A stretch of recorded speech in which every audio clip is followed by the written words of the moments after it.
Hello everyone and welcome to English and Beyond, a podcast for intermediate to advanced learners of English as a second language.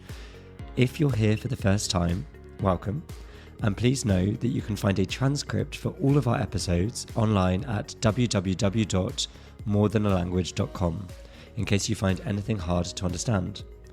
I'm also pleased to say that we have now started doing Quizlet flashcards where you can practice the most difficult words from each episode. So far, I've only done them for this episode and the last one from 2024, but I hope to go back and add them for previous episodes if I have time. You can also find them on www.morethanAlanguage.com. It's 2025, a new year. I've only taken 1 week off the podcast, but somehow it feels like that break has been much longer. It's been, in fact, just a short break from brainstorming ideas, that is, coming up with fresh ideas for topics, just a short break from recording, editing, and everything else that comes with making this show. However, that break, that respite, has left me feeling reinvigorated, with new energy, as if I'm approaching the project with fresh eyes. Isn't it fascinating? Isn't it interesting how even a brief pause can make things feel brand new? That said, I must confess that this is actually the second attempt at writing this episode. My first draft was remarkably negative, surprisingly so, given how much I enjoy this time of year. But if you've been following this podcast for a while, you'll know that I have a tendency towards pessimism, towards seeing the worst in any given situation. That's not always necessarily a bad thing. Some might call it pragmatism or realism. But more to the point, I think I'll never be able to change completely, so perhaps my aim should be to embrace that self-awareness while also trying to channel it into something more productive. So, returning to the main topic of today's episode. New Year's Eve, or Hogmanay as it's called in Scotland, has always been really significant in my family. My mum, coming from Glasgow, Scotland, often reminisces about how much bigger Hogmanay was than Christmas when she was growing up. While Christmas barely registered in her childhood, that is, it was hardly celebrated at all, New Year's was a massive event. The entire country essentially came to a standstill, with celebrations lasting for days. Whole families would gather, and neighbours would visit for first footing, a tradition where the first visitor in the new year brings good luck to the whole household by presenting you with certain gifts when they cross your threshold, the front door of your house. Though times have changed, and Christmas has grown in relative importance, Hogmanay remains an important cultural fixture in Scotland. And I like to think that some of that reverence, some of that respect for the turning of the year has filtered down to me. It's one of the reasons I love this time of year. The symbolism of an ending and a beginning, a clean slate, a chance to start afresh. Another reason that I cherish, that I value, New Year's, is the atmosphere that winter creates.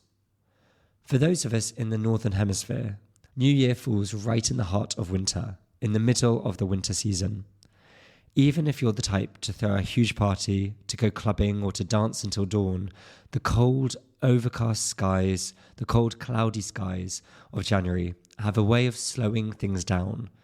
They encourage introspection, an opportunity to pause and reflect on yourself and your current situation in life. In Britain, I find that the summer months are a bit of a frenzy of activity. July and August are spent rushing to barbecues, beaches and festivals, making the most of the fleeting sunshine, of the temporary sunshine. Winter, by contrast, is quieter. It invites you to sit by the window, to sip a warm drink and look out at frost-covered flowers, the icy stillness of nature reminding you to be calmer and more serene as well. That's why I think that there's a peacefulness to January that I find deeply appealing. It gives me the time and space to think about what went well in the past year, what didn't, and how I might improve. Not everyone sees it this way, of course. Many people view New Year's as the year's best excuse to go wild, to drink excessively, and celebrate in a way that's perhaps at odds with their sober January resolutions to live more healthily. But that's a very human tendency, isn't it? When we feel like something's about to change, whether it's a lifestyle choice or the year itself, we want one last indulgence. I've had my fair share of New Year's celebrations like that, but more often I prefer to spend this particular evening working hard or enjoying a calm night with my family. For me personally, New Year's is less about external festivities and more about internal reflection. I guess I also generally believe that I should begin the new year in the same way that I mean to go on. I begin with working hard because I want to be motivated throughout the year. Now, if you've been following this podcast, you'll know I have a rather unusual way of motivating myself. For years, I've relied on very negative self-talk, telling myself I'm not good enough to push myself forward. I think it's pretty universally accepted by therapists and psychologists that this is not the healthiest method of self-motivation. And my teachers at school in particular always found it both amusing and baffling that I did this to myself. The trouble for me is that while it's probably quite unhealthy, I've also found it hugely effective. Virtually everything I've done in my life that I'm proud of has included many hours of telling myself that I won't be good enough unless I achieve whatever goal I've just set for myself. Of course, these goals always change. The sad key to this motivation is that you will never be good enough. But this year, I want to try something different. I feel like my current motivational strategies are very 1950s, and I guess I could try something a little bit more 21st century. Instead of tearing myself down to build myself back up, I'm going to focus on what we can call accountability. And here's how. I'm going to use this podcast as a tool to hold myself accountable. That means that I'm hoping that by sharing my goals now with you, my listeners, I will create a sense of obligation.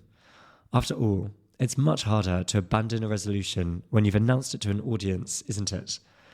And could there be anything more 2025 than creating accountability with your own podcast? I feel ridiculous for even saying these things. In any case, what are my goals? Well, I have a list of resolutions for 2025, a list of promises of things I want to improve, and I'll share them with you now.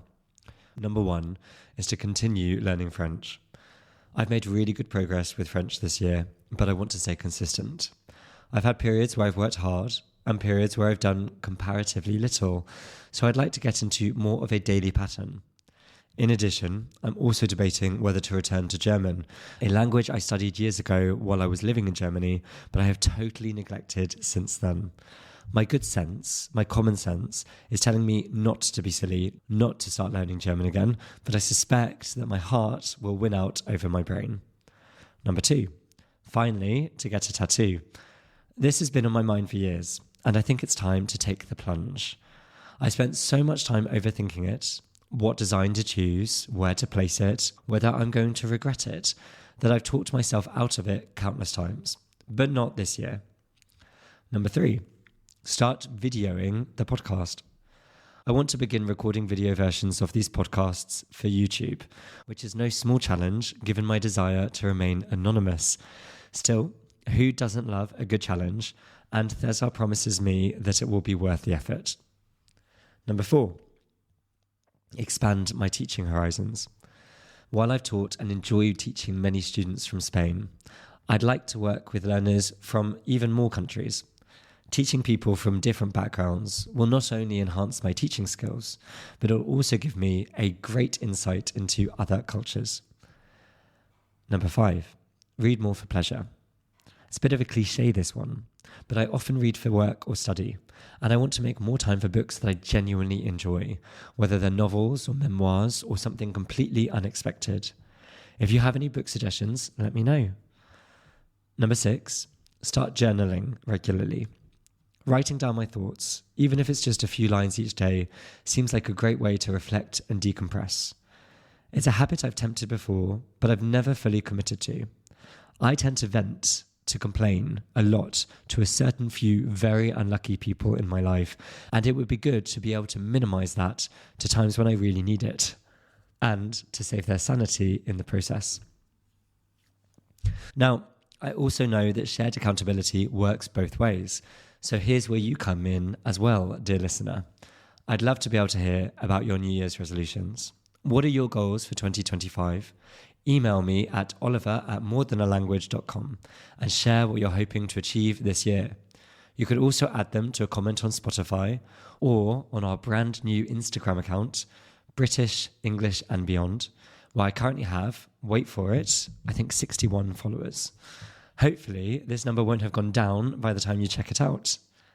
On this Instagram account, I'll be sharing language learning tips, embarrassing videos of César, and some cultural quirks from Britain. But returning to the resolutions, obviously I can't promise to hold everyone accountable. That might be a bit ambitious, but I genuinely really enjoy hearing about your journeys. And I suspect that quite a few of you will have English learning in your lists. And who knows, sharing your resolutions might give you that extra motivation to stick to them. After all, if I'm using this podcast to keep myself on track, it's only fair that you do the same. So, fingers crossed, we're going to have a fantastic year ahead.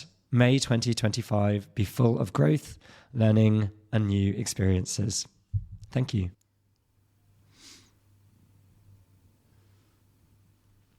So, César, Happy New Year.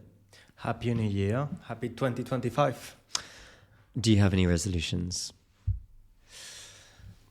I'm a weird one with that one, in the sense that some years I'm really keen and enthusiastic about setting for myself some New Year resolutions. But this year, I don't really want to write anything down.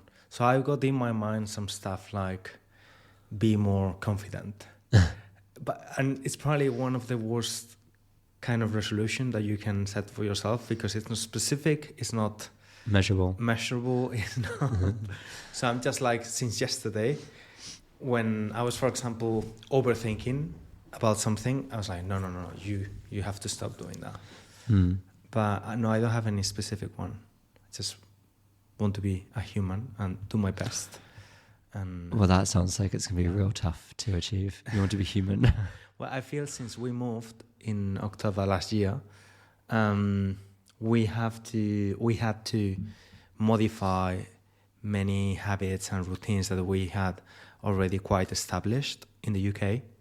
Mm-hmm. So I feel like we were working quite hard since the move to Spain to create new habits, and that's a resolution by definition, no? Creating a new habit and make it stick.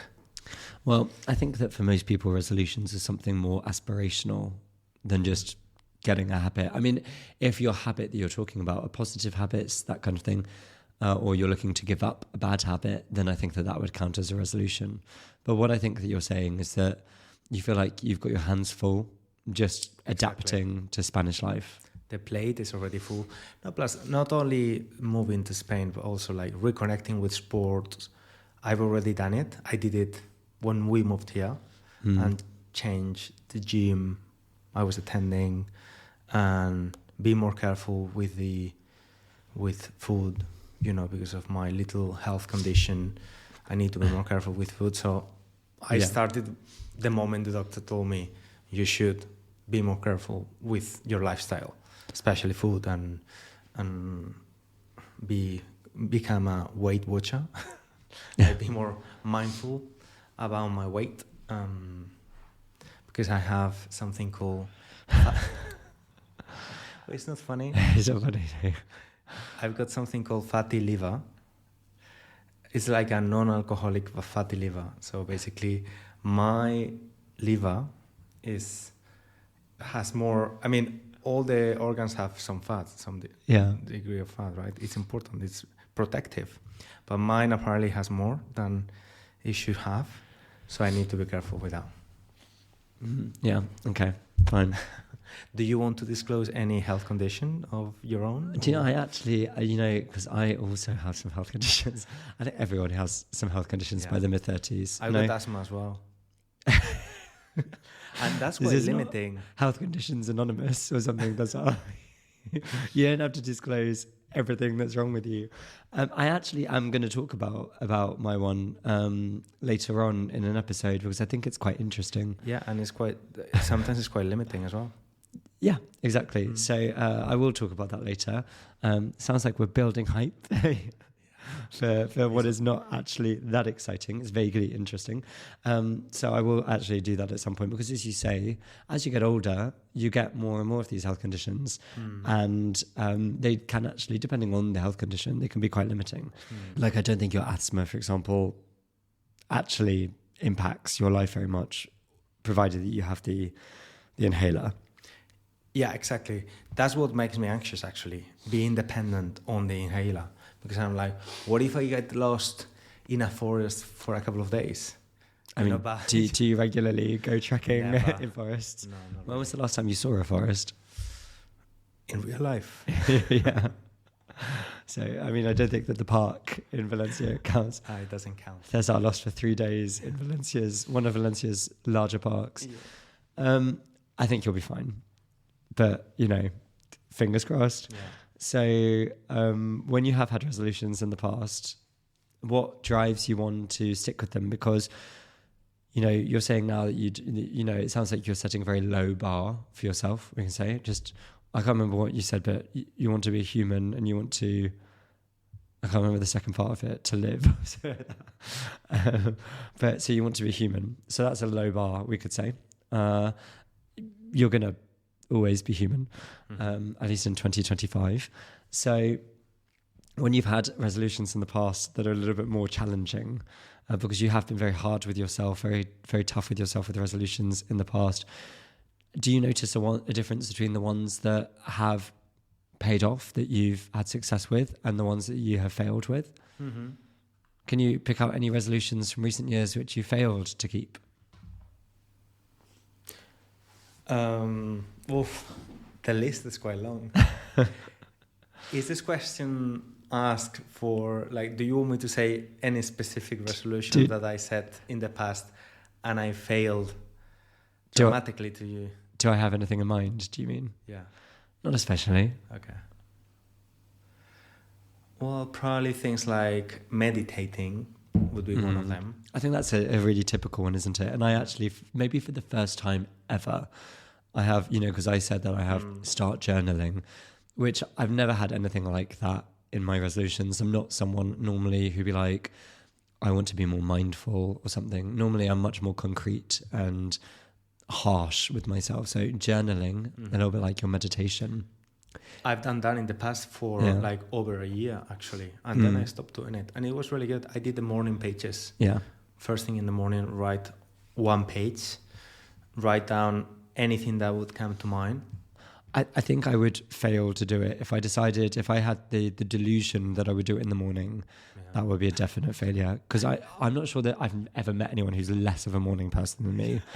I think your morning pages would be quite negative. I very briefly, for a few months, I had an app that let you... Let me see if I can find it, actually. I still have the app. I get a daily reminder to write down what I'm grateful for. In the morning? I used to do it in the morning on the way to school, so I can actually probably find you some examples of my gratitude. So it tells you it gives you a prompt. Mm-hmm. So that it's not just the same thing every day of write down something that makes you grateful. So this was an indication. Yeah. In May of this year, write about a movie that touched your heart. Uh-huh. And I wrote, I'm not grateful today. I don't care about a movie that touched my heart. I don't give a I'm sick and bored of the same boring And then the film was La vida es bella. Yeah, exactly. What is the name of that film in English? Life is Beautiful? I'm talking about the Italian film. The Italian one. I think, I'm not sure I've seen, I think that it's Life is Beautiful. I'm not sure I've seen it translated. Most of the time I wrote down positive things anyway, even in the morning, but I'm just in the morning, very not articulate. That's my best attempt at being meditative or kind of thoughtful and grateful in the morning. Yeah. Maybe one day we should record an episode early in the morning, 5 minutes after you wake up. And people can see the real you in the morning. But it's not the real me. It's a part of me. In the morning. In the morning, fine, yeah. Okay. So the good thing about being a morning person, because I'm a morning person, so that I'm not moody in the evening because it just fall asleep. I was going to say, so yeah. I don't have the time to be... You're not awake, so it's hard to be moody. No, I think that is an unfortunate thing for us about our relationship, that you are such a morning person and I'm such an evening person, because I drag myself out of bed almost always later than you. I get nothing done. I'm totally helpless, like a spoiled child in the morning. And then in the evening, you're asleep. You're asleep on the sofa, you're asleep in the bed, you're asleep everywhere. And I'll be awake potentially for a good couple of hours just lying there thinking with nothing to do. And instead of accepting that I am not a morning person, I instead will go to bed quite early, set an early alarm, and just hope that I will fall asleep and wake up refreshed. But it's just not what happens. Yeah. So maybe I should just accept it. But we'll end up on like different shifts of the day almost. Well, I mean, I think you can have a go. You can try and give up and accept your nature. Yeah. For maybe 1 month I could do it and see how I do. Can you imagine if I just became like a completely different, positive, optimistic person? But the reality is, can you see yourself working after dinner, for example? Well, after 10 p.m. People work after lunch. Yeah, but why not? I don't know. I feel like... But it's different for you because you fall asleep. Whereas I'm there wired for like 3 hours after you are dead to the world. Mm. So maybe it would work. Mm-hmm. Well, okay. Well, let's go back to the questions because, we always go off piste, but this is maybe quite extreme. So as you know, César, I'm going to try to be more positive with myself. Mm-hmm. Done a great job so far in this podcast.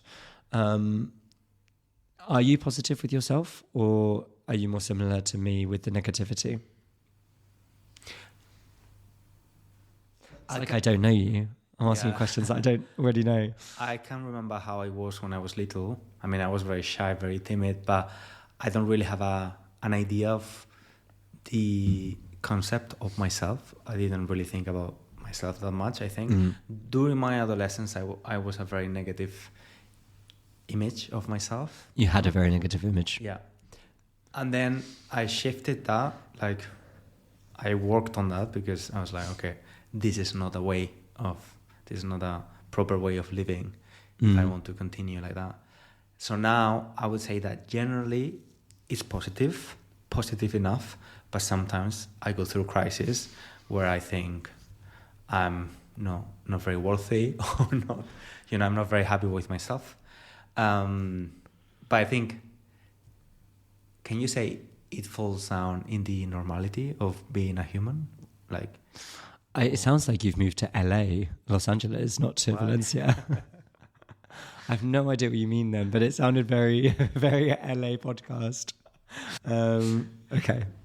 No, I just said generally I have a positive concept of myself, I would say. Yeah.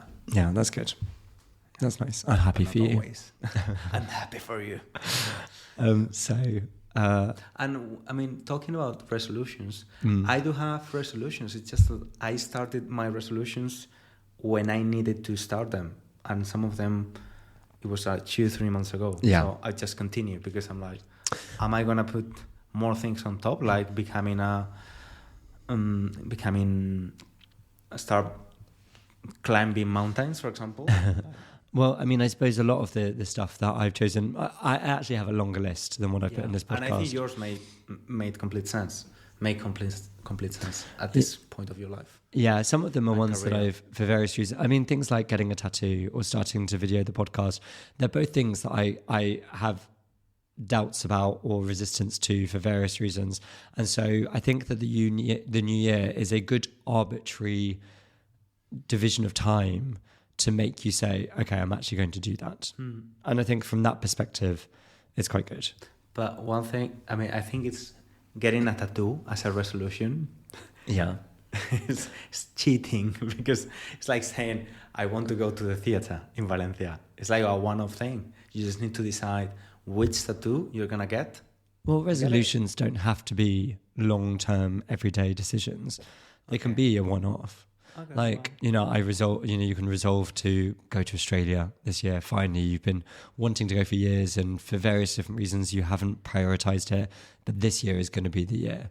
Okay. I think I don't know. Maybe someone listening will say, no, that's not what a resolution is. But I think that it's just to resolve to do something is just to take that decision to do it and say, I'm going to do this. And I have wanted to get a tattoo for ages, but I've never actually forced myself to do it. But please don't get that one you showed me today. It was really ugly. Well, it's my body. Yeah, but no. We'll see. So, is there anything that you want to add to this, César? Well, I would say... Is this going to be LA? It's going to be the same thing I said on my Spanish podcast, intermediate Spanish podcast by Spanish language coach. So I said that I think it's really positive to set up some resolutions, be, realistic. I think our life cannot become like a to-do list, cannot become like a list of hacks to be more productive, more efficient all the time. So I think it's important to have resolutions, things that make us, being engaged with life, but at the same time enjoy as well. Maybe my resolution should be more hedonistic this 2025. Enjoy, pleasure. Well, mine is a little bit like that, but I haven't, as I said, I haven't put all of my resolutions in this episode because I think that would be, one, inappropriate, and two, incredibly boring for people to listen to. Yeah. But I think that, both of us could benefit from prioritizing pleasure. Like this song there's a really good singer I really like her called Self-Esteem. So I really recommend. You know her though. I know her. Some really good songs, listener. So, and I think that she's got a very clear English as well. So worth listening to her songs. One of them is almost spoken word as well. So I really recommend it. Mm-hmm. Okay, so I think we should probably sign it off there, César. Thank you. We've got so many different things to remind the listeners of that I feel like it's getting ridiculous. But follow us on Instagram, British English and Beyond. Mm-hmm. Well, actually, that's it. I can't think of anything else. Well, I would say that they should say their resolutions, right? Comment on YouTube or Spotify. You can leave a comment as well. I did ask them to do that. Okay. Yeah. So hopefully, listener, at least one person will, and not leave me. I can do it if you want to. Yeah, exactly. César will kick it off. Okay, lovely. Thank you very much, César, for coming as always to your own house. Yeah. And until next time. Ciao.